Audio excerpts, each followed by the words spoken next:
এই যে দেখেন একটা প্রোডাক্ট অর্ডার দিয়েছিলাম অনলাইনে, মাত্র দিয়ে গেল। আর এখানে কিন্তু আমি ছোট একটা রাইস কুকার এনেছি, এই কারণে এখানে আমি 1 পা চালের ভাত রান্না করতে পারবো এবং 8 পা চালের ভাত রান্না করতে পারবো। তার জন্য কিন্তু এই রাইস কুকারটা এনেছি। আর এই রাইস কুকারটা আমার অনেক বেশি প্রয়োজন ছিল বলেই কিন্তু আমি এনেছি।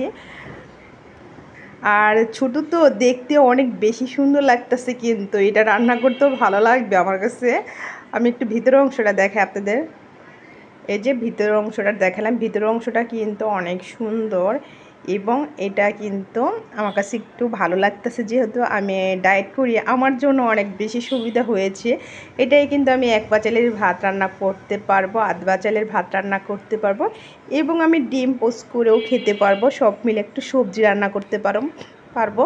সব মিলে আমার সুবিধার কারণে কিন্তু আমি এটা অনলাইন থেকে অর্ডার দিয়েছি। আসলে এইরকম ছোটো একটা রাইস কুকার কিন্তু মার্কেটেও পাওয়া যায় না অনলাইন থেকে, তার জন্য আমি এনেছি।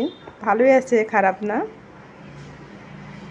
ছিলাম বাড়িতে এসে যে গাছের বেগুন নিয়ে গেলাম, আর যে এগুলো ডাব নিয়ে গেলাম, তারপরে কিছু এই যে এখানে ভুট্টা আছে, ভুট্টা নিয়ে গেলাম, লেবু নিয়ে গেলাম। এই যে ভুট্টা, লেবু। আমার নতুন গাছে আম ধরেছে, একটু দেখায়নি। আর ওই পাশে ধরেছে কিছু। এবার আমের সংখ্যা কম। এই যে দেখেন ছোট ছোট গাছে আম ধরেছে, এটা কিন্তু নতুন গাছে আম ধরেছে। আর এবার আমের সংখ্যা কম। কাটি কুটি বানলাম।